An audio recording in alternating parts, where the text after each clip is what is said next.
believe in you. We see light in your light. We have hope in your light. My light shines. Death cannot defeat us. Depression cannot hold us. Greater is the light. No evil shall prevail. Walk with my head up. Fear is a thing of the past. Cause we walk with So, I would like to know, other than studies, is there any other way that someone can come here and get? Yes, I mean, there are other ways usually. And I think this is a very important question because actually lots of people aren't aware, right? And I mean, I have lots of people that I've talked to that are seeking asylum here, but they just didn't have the right information, right? So this is very important. Yeah, apart from coming to study, if you feel that you do not have maybe the right results or the right means, to come into study, one easy way is to just come for the language, right? You can just come get a contract from one of the language institutions. I think there are some that are accredited, for you, and you can usually get a stay for 1 year at least, right? To come and study the language. Yeah. What's more interesting is that you can actually come and work directly from whichever country you're coming from. I have lots of friends that did not come to study, but they just came to work. And you don't need to have a master's degree from a home country to come and do that. With your bachelor's degree, you can directly come to work. I can give you contacts of people that have done this, right? And that are living in Munich or Berlin or Hamburg or everywhere, basically. So you simply need to be aware that you're an international person. You're not bound to a specific location. It's possible, even in Germany, to come and work, right? So feel free, apply online and reach out. I have a lot of my colleagues at work that are mainly looking for people abroad, right? Because they want that kind of diversity in their team. So you are actually fulfilling a very specific and strategic purpose, right? By coming from abroad to work here. So it's desired, it's needed here that people like you that are not already in Germany or also that can come and work directly here. So that's another way. Another way, of course, is so you can basically just come in for a conference. So people come in, coming for a conference, and that way you can network, meet new people, and you can work on a project, right? And this is not necessarily you having to come and work directly here, but let's say you're working on a project back at home. Maybe you have some charity projects going on or what have you, right? And you want to seek some international partnerships. Usually you can connect with people, and the best way I've seen that to make that happen is to come for a conference or workshop related to what you're doing, meet other companies that are already doing that here and form some kind of alliance, right? For example, Liberty Experience can invite some expert from any other country basically to come in to have a couple of workshops and collaborate. And we can, of course, send a letter of invitation and the person come over here. And, once you're here and working with us, we can, it's possible. It may not be a stable stay at first, but the more you have such kind of alliances, you can easily just evolve into being in the system. There are many other ways, basically, that you can explore. And let me see, there's something else that comes to mind. But I think these are already some points that you can consider. If something else comes to mind, I'll let you know. I mean, there's the all-peer program that people come for example. So that's also an opportunity, right, to come in here and do some kind of social work. And afterwards, you, of course, can study and establish yourself, right? So that's also another option. One option that I generally would not advise people is to come and seek asylum here. It's not the best because you're basically, sorry to use the word, but it feels as though you're imprisoned in some way, right? Because you're bound by a lot of rules for what you can do and not do. And a couple of people that have done that really just seeking to get out of that process and of that system. Again, sorry for using that word, but it was just basically one way to describe it. So I generally do not advise it because there are other ways you can explore, in coming over. Great. I love that. You're a very focused man, and I would like to know, how did you like settle? How did you come from your masters? Now you have your job. You're like a director. I can just say that. Right. Yeah. How did you do it?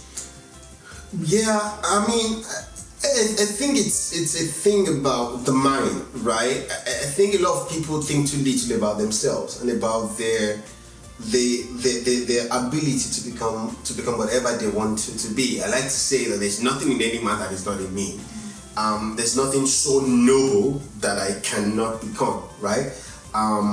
And if I know that I have the Father in me, the Spirit of God is in me, it means that I'm basically limitless. There's no limit to what I can be or what I can do. And it sounds cliche, but it has to start from there, right? As a man thinks, so is he. And that's true in every respect. The way you see yourself, you see, the internal controls the external. So what life means to you is what it will be to you. So it's really, really what you've been able to impress on your heart, what you've been able to internalize, that will be expressed, on the outside. So it has to come from how well people have been able to train their mind. And I can refer to that scripture that says that you should allow God to train your mind. I think that's important, that you begin to see yourself as God sees you. And I went through that route to tell you that you need a vision, you need a clear, definite chief aim, a clear purpose, right? And you want that to define the things you associate yourself with and how you drive yourself forward. But again, in more practical terms, so when I finished my master's degree, then I was working with Fujitsu, a prestigious organization, and Fujitsu, of course, wanted me to continue working there because God's been so good. I was able to add a lot of value. And then I got an invitation from another, organization to work there. And it was really a lot of back and forth, kind of. And I was at a position where I was actually negotiating how much I want to be paid. And then, the organization were actually increasing, the salaries that they're going to give to me because they really wanted me. And that made me realize that I am valuable. Oh. And that's where it comes from, that I feel, I've always known it, but to see that kind of feedback from that experience, it meant a lot to me, and then I felt a lot valuable. And then I think it was just being purposeful, right? And God has helped me so much at my job. I've been able to grow, a lot, and the more you grow, the more you can add value, and that translates to being promoted as often as possible. And of course, then God has helped me to be able to build an organization like Liberty Experience and to have other teams on other projects, basically. And all these things are just expressions of what I've been able to internalize, really. And that's all glory to God, because it's nothing about what I know for myself, right? It's about being driven by the wisdom that comes from having a relationship with a spiritual the sovereign God, basically. And I think that's where it comes from. So if you're asking about what's really the secret to really being able to expand and being able to focus and being able to do all these things, I think it's genuine connection with God and being able to read the mind of God at specific times in your life. Yeah, coming to that, we see a lot of immigrants. They struggle to settle here, mostly because of the document, or there's always something like a barrier. But you sound like things are a little bit easier for you. Were things easy for you, or did you face any challenge with the document, with settling, getting a job, and also if you've experienced any racism? Right. Generally, you are in a much better place within the system when you come as a student, because you're an expert, basically, and it's way easier basically. And so when it comes to topics on papers and stuff, no, I've not experienced any difficulty there, to God's glory. And it's not because I'm lucky or anything, to be honest. It's just because I came as a student. It's as simple as that, really. And every other student that I know, let me say most other students that I know have the same experience of smoothly having their papers. I mean, also I must say it's because of the kind of course that I've come to study as well, which is the IT, computer science. It's way easier to work in English usually. So the language requirement isn't really too much for me, and I've always worked in English language actually. So it was never a topic to want to speak German or to have to speak German. But that's different for other students that probably studies something in law or the arts or economics or business and the likes. For them it's a little bit different because you have to learn the language. But for me, I've been able to make that quite easy. And I think that's also one advice I would give to people that wants to come in here. It would matter the kind of course. Usually anything in engineering, in technology, and the likes, you always have this smooth run of being able to work with in English and with international organizations generally. But in other ways about feeling of racism and feeling a little bit maligned or talked down or not feeling up to bar with my contemporaries or my colleagues. Yes, a couple of times I would say, but maybe I'm not the best person to answer this question, because my simple answer has always been that, a lot of people that feel wronged, a lot of people that feel, the effects, feel that they've experienced racism and all that, many times in my humble put down, is a revelation of some insecurities that people have actually, and a sense of low esteem that people have.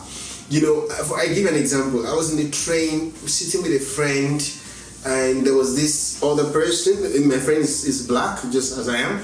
There's a white person sitting across us, and he was having a newspaper covering his face, right? So we couldn't see the person, right? And you see that often around here. And that was normal for me. And then he stood up and then flapped the newspaper on the seat and walked away. But of course, was walking out of the train because it was a stop. And my friend was so hurt and so angered by that is racist. He just flapped that thing on the chair and he was disrespecting us. And I didn't even realize something. I didn't even notice anything, right? And that is for me a way to say there are two kinds of people that are looking for a fault, justifying their impression, and people that are just minding their business and just being who they are. I like to think that if you think too much about the fact that this is a community that is racist, you experience more of it, because you would think more about it and you would feel that everything that's happening around you is actually always against you. That has never been my perspective to it. It's not to say that there's no racism. I believe there is racism, but I believe that I'm not the kind of person that experiences racism. So I don't experience racism because I don't think I should experience racism.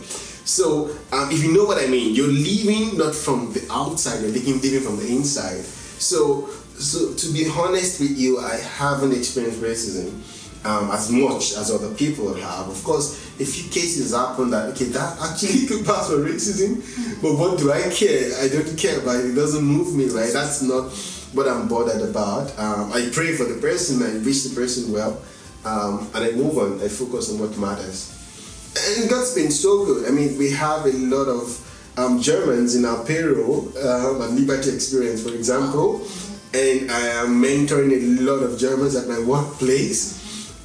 in the tens of them, right? So, yeah, I'm in a place where if someone wants to feel racism to me, I don't, it doesn't bother me, because that person could easily be in a payroll, I could just be paying her, so it doesn't matter. Great. Yeah, so we've heard just about liberty experience, your study, but I'll still want to know, you're a pastor and you're a youth pastor. How do you reach to the youth? Right. Yeah, I have been privileged by God's grace to pastor a lot of young people in the church setting and outside of the church setting.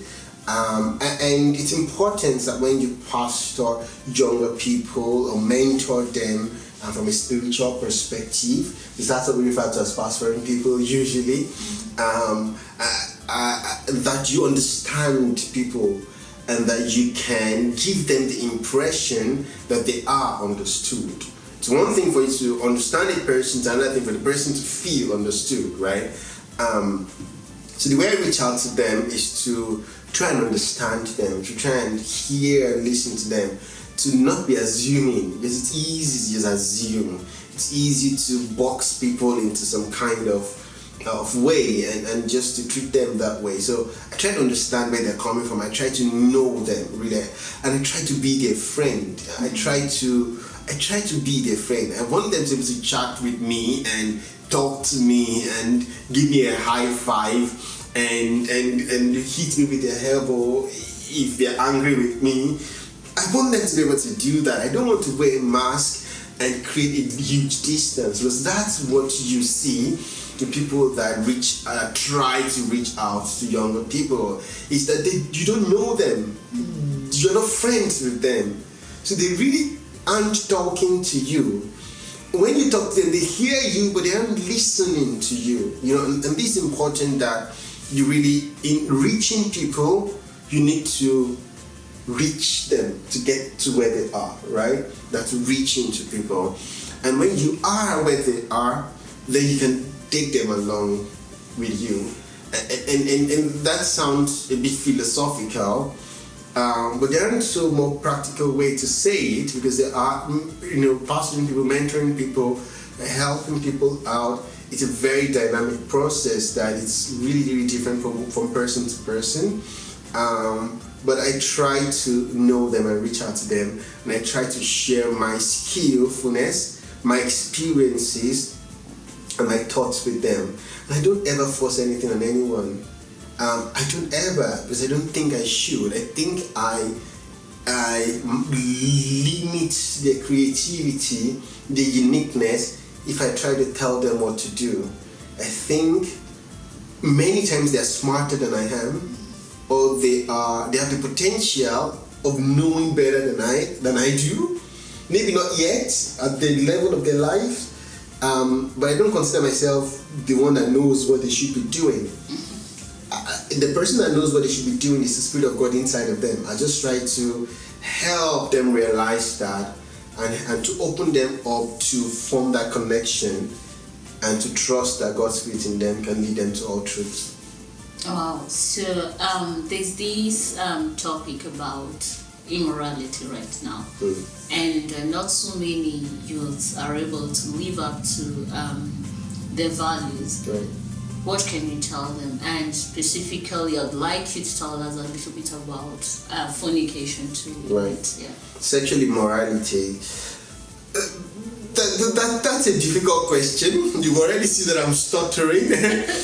Yeah, it's a challenging one, because this is the reason. Because I think the spiritual perspective, or the spiritual word or truth towards that topic is different from the cultural perspective, especially where we're living.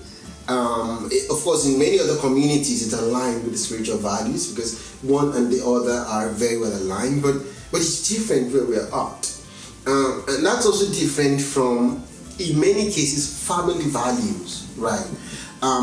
So it's challenging to say that you want to tell people what is the truth here from a spiritual point of view, when the actual cultural perspective is telling them completely the opposite, and family is telling them something completely different. I think that's where the conflict comes from a lot of time.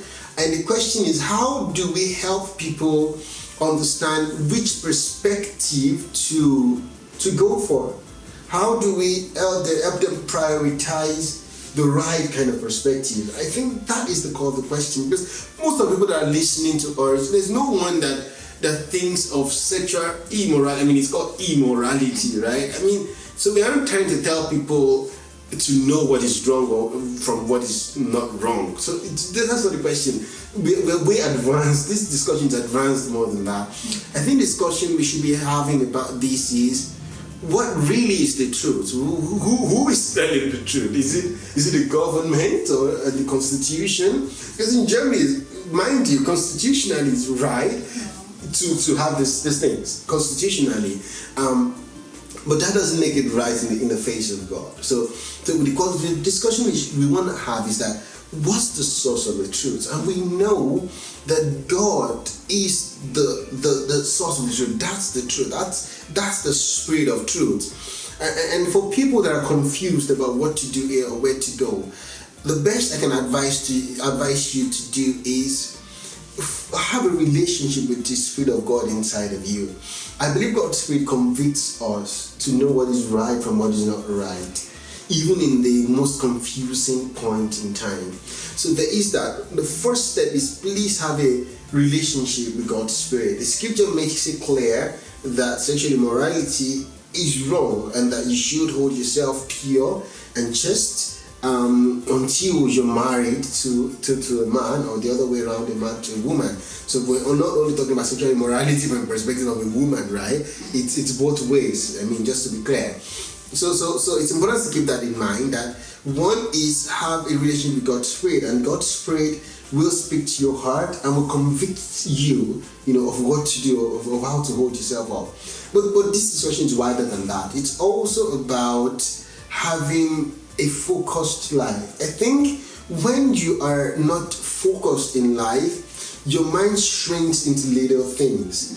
And I mean, there's this adage it's not an adage, it's a saying that goes, an idle mind is the devil's workshop, right? So if you're empty, if you're not full of purpose, of passion, right, it's difficult to not fall back to those things, right? It's easier for you to just go, with so much strength, so much energy, if you're driven by purpose. So if you're driven by passion, by vision, by an aim, you're too busy to have to think about these things. So I think it's also a little bit about purpose-driven life, right? And to focus on what matters at this stage of your life. I believe every teenager should be focused on having a clear definition for how they want to build their lives. That's what they should be bothered about. That's what should excite them.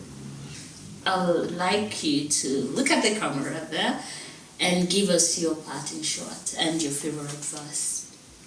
For as a man thinks in his heart, so is he. I think that's the summary of it all, really. The fact that your life is not determined by the words other people speak to you. That you do not have to blame your upbringing or your background or your parents or your president or anything whatsoever for not being able to achieve what you set out to achieve. That really at the end of the day, as a man thinks in his heart, and as he continues to think in his heart, so he becomes. So the question I'm always asking people to reflect on is, what are you becoming? So it really doesn't matter where you are now. What matters is what you're becoming. In what direction are you walking in your life? And that's important. Wow, amazing. Thank you so much, Kenny, for coming. Thank you too. Thank you for accepting our invitation. Thanks for having me. I appreciate that. So viewers, I'll leave the link below to his foundation and also his links to his my website. yeah, his website. Exactly.